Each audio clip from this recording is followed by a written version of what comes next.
नमस्कार दोस्तों। आप लोग कैसे हैं? आई होप कि आप लोग अच्छे होंगे। आज मैं आपको एक कहानी सुनाने वाला हूँ। ये कहानी ऐसे वैसे नहीं, बहुत ही खतरनाक कहानी। और आप शायद जानते भी होंगे, और जानते हैं तो भी पूरी उस कहानी फिर से सुन लीजिए, मज़ा आ जाएगा। और नहीं जानते हैं तो हमारे चैनल, नहीं जानते हैं तो ये पूरा वीडियो देखेगा, पूरा मज़ा आ जाएगा। ये कहानी कोई और नहीं, मिस्टर नटवर लाल साहब की कहानी है। मिस्टर नटवर लाल साहब मैंने क्यों बोला, यह आपको पूरे कहानी के में पता चल जाएगा क्यों। और नटवर लाल साहब कहाँ जन्म लिए, क्या है, कैसे उन्होंने ठग की शुरुआत की, मैंने पूरा आपको बताऊंगा। मैं पूरा बताऊंगा, पूरा वीडियो को देखिएगा अंत तक। और यदि अच्छा लगेगा तो पूरा शेयर कीजिएगा वीडियो को, मैक्सिमम लोगों को नटवर लाल के बारे में जानकारी मिले।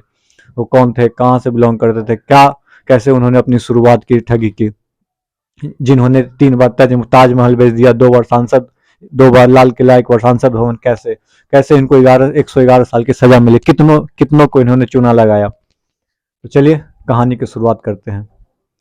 पहले शुरुआत होती है इनकी ज़िंदगी कहाँ से, सिवान से। सिवान डिस्ट्रिक्ट में एक गांव का नाम है जीरादीह।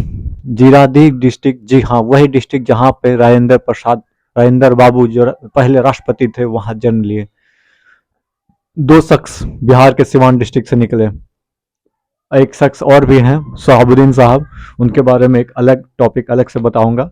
लेकिन सिवान डिस्ट्रिक्ट से एक जो गांव निकला जीरादीह, वहां से 2 शख्स निकले, एक जो राष्ट्रपति बना और एक जो राष्ट्रपति भवन को बेचने वाला बना। जी हाँ, आपने सही सुना, बेचने वाला भवन, राष्ट्रपति भवन को बेचने वाले कोई और नहीं, मिस्टर नटवर लाल। उनका नाम, ओरिजिनल नाम क्या था, मिथिलेश कुमार श्रीवास्तव। उनका ओरिजिनल नाम मिथिलेश कुमार श्रीवास्तव था। और उन्होंने उन्होंने चोरी डकैती अलग अलग नाम, चोरी डकैती नहीं, सॉरी, उन्होंने ठगी अलग अलग नामों से की, अलग अलग वेशभूषाएं बदल कर की। और पूरे भारत के सबसे बड़े ठग बनकर उभरे। जी हाँ, आपने सही सुना। लेकिन वो स्टार्टिंग से, बचपन से थोड़े ठग थे कि किसी को जाकर ठग दीजिए, नहीं। उन्होंने लॉ कंप्लीट किया, आपको पता होना चाहिए पढ़ने में लॉ। आपके साहुद्दीन साहब ने भी लॉ भी कंप्लीट की थी, लॉ कंप्लीट की है। बहुत सारे लोग ने लॉ किया, ये भी ठग साहब भी लॉ कंप्लीट किया इन्होंने। उसके बाद लॉ कंप्लीट करने के बाद ये पढ़ाई कर रहे थे कहीं, तो इनके बगल वाले जो है नेबरहुड्स जो बोलिए, तो इनको दिया कि चेक लीजिए भाई, जाकर थोड़ा भंजा के ड्राफ्ट लीजिए, भंजा कर लेते आइए। तो ये गए बैंक, तो वहाँ पे किया, देख लिया। तो उनको देखा कि और साइन करके देखते हैं कि हमसे होता है कि नहीं होता है। जी हाँ, तो इन्होंने साइन करने कर लिया, एकदम जेरोक्स कॉपी, एकदम कॉपी जेरोक्स, एकदम फोटो कॉपी उतार दिया। तो इनको लगा, अरे यार ये तो मैं कर सकता हूँ।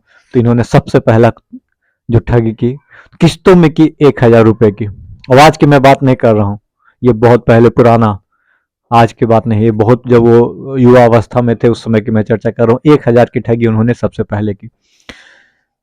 तो इनको 1,000 ठगी का पता कि 1,000 बैंक से निकल गया जिस महिला का। तो फिर वो बैंक में गई तो पूछी कि भाई 1,000 मेरा कैसे निकल गया। तो उन्होंने बोला कि जिस बंदे को आप भेजते थे, जिस लड़के को भेजते थे, वो आता था ड्राफ्ट लेकर और वो बना के लेके जाता था।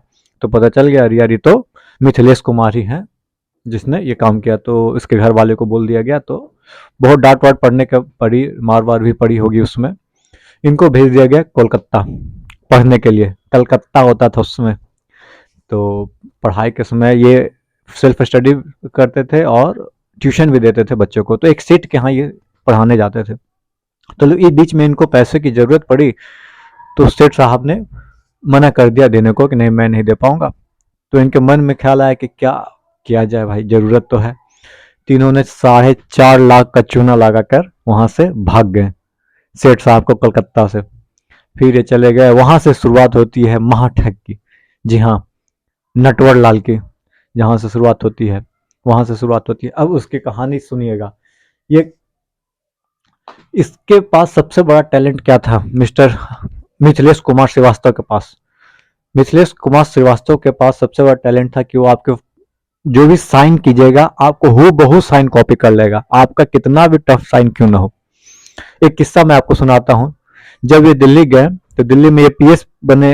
उस समय के फाइनेंस मिनिस्टर राजीव गांधी थे, प्राइम मिनिस्टर, उसमें फाइनेंस मिनिस्टर थे कोई, दीक्षित करके क्या तो नाम था, मेरे को एग्जैक्ट याद नहीं है।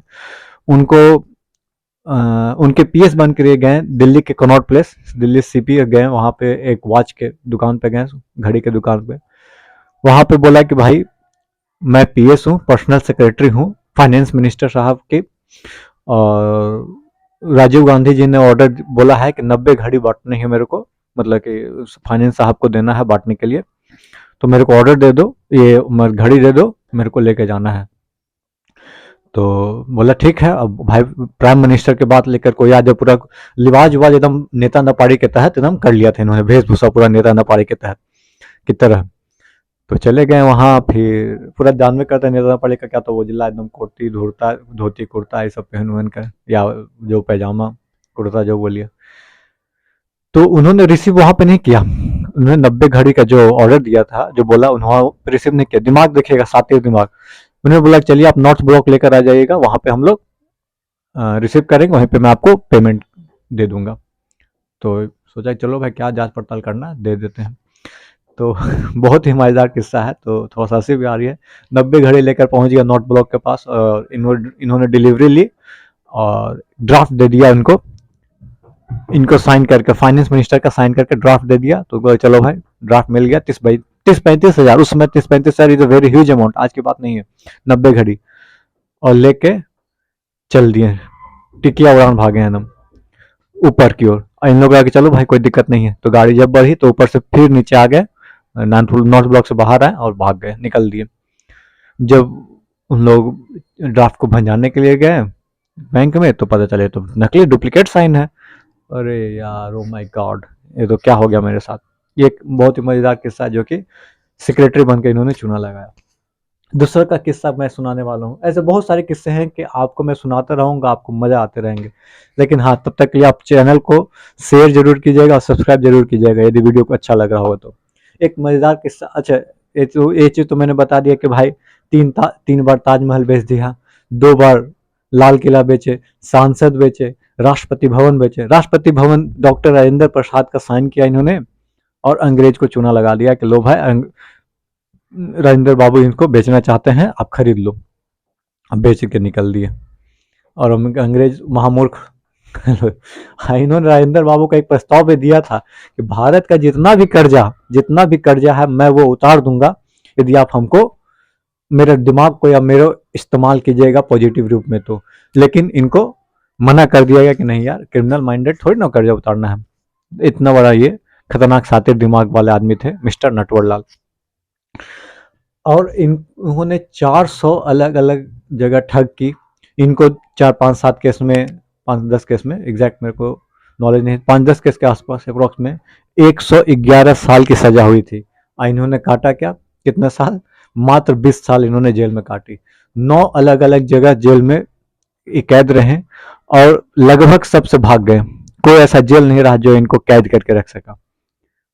समझ सकते हो कितने बड़े खतरनाक आदमी थे। उसके बाद मैं बता रहा हूँ एक किस्सा, अब मैं बता रहा हूँ 1996 की, जब वो 84 साल की उम्र में थे, तो जेल से वो कैसे भागे, उस किस्से को आप हमारे साथ देखिए जरूर। उसमें हुआ यूं कि कुछ दिन, 10-15-20 दिन, मानिए कि 1 महीने से वो चलना फिरना बंद कर दिए थे।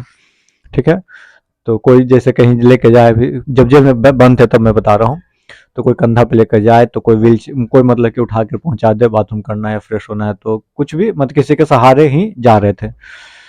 तो वहाँ एम्स में इलाज करने के लिए इनको परमिशन लेना था कि मेरे को दीजिए परमिशन कि मैं चेकअप करा सकूं, दिक्कत हो गई है, पैरालाइज हो गए हैं या दिक्कत हो गई है, कुछ भी हो गई है। तो कोर्ट ने बोला चलो ठीक है भाई, करवा दो।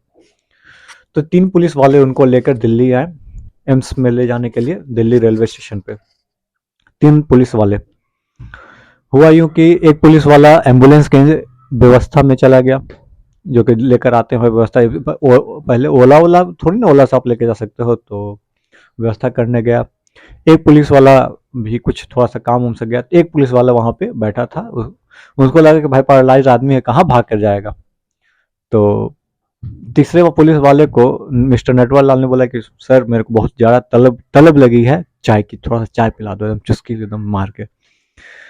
तो तीसरा पुलिस वाला बोला चलो भाई, बैठ, पैरालाइज आदमी कहाँ भाग के जाएगा, कितना दूर भाग जाएगा, भागेगा अभी तो। उनको उम्मीद नहीं था कि ये भाग पाएंगे। तो आप चाय लाने चले गया। जब चाय लेकर आए, तो इधर उधर देख रहा, अरे यार कहाँ गए मिस्टर नटवरलाल, कहाँ गया नटवरलाल, कहाँ गया, नटवरलाल गायब। हाँ, उसके बाद 96 के बाद अभी तक 2009 तक, मैं 2009 तक की कहानी में बता रहा हूँ, कोई अता पता नहीं चला न मिस्टर नटवरलाल के। 2009 में फिर उनके वकील ने बोला, अदालत में बोला कि सर अब तो वो है नहीं, देहांत हो चुका है उनका, तो पूरे केस को रफा दफा कर दिया जाए, रफा दफा इन द सेंस क्लोज कर दिया जाए। और उसके बाद की घटना मैं बताता हूँ आगे चलकर।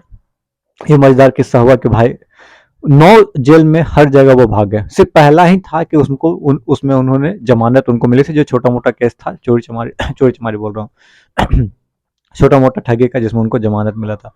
ये फेमस हो गए बहुत ज्यादा जब ये ताजमहल हो गया, लाल किला हो गया, ये सब बेचने का जब खबर आने लगी, तब रेलवे स्टेशन हो गया, कुछ भी बेच देना, जो मिला सो बेच दीजिए। रेलवे स्टेशन शायद नहीं बेचे थे, सॉरी माफ कीजिएगा, हाँ रेलवे स्टेशन नहीं बेचे थे शायद, मेरे को नहीं आइडिया है तो मैंने बोल दिया, हाँ पर हाँ दिल्ली सांसद हाँ राष्ट्रपति भवन तब बेच दिया, राष्ट्रपति का साइन किया, पार्लियामेंट जब बेच दिया जब 500 लोग वहां पार्लियामेंट में प्रेजेंट थे, इन्होंने हाथों हाथ साइन किया, जेरोक्स किया, बेच दिया, वहां पे पार्लियामेंट के चल रही थी, उस समय इन्होंने पार्लियामेंट को बेच दिया था। ऐसे ऐसे किस्से। एक मजेदार किस्सा ये था कि जब कोर्ट में थे तो जज साहब ने पूछा, भाई तुम ऐसे ये काम कैसे कर लेते हो, कैसे बेच देते हो, कैसे आदमी को ठग लेते हो।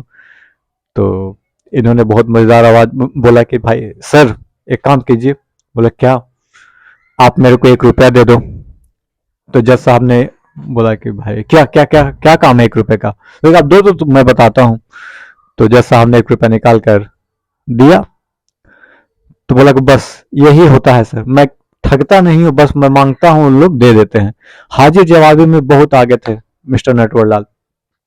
ये कुछ किस्से हैं मिथिलेश कुमार से कैसे नटवरलाल बनने की।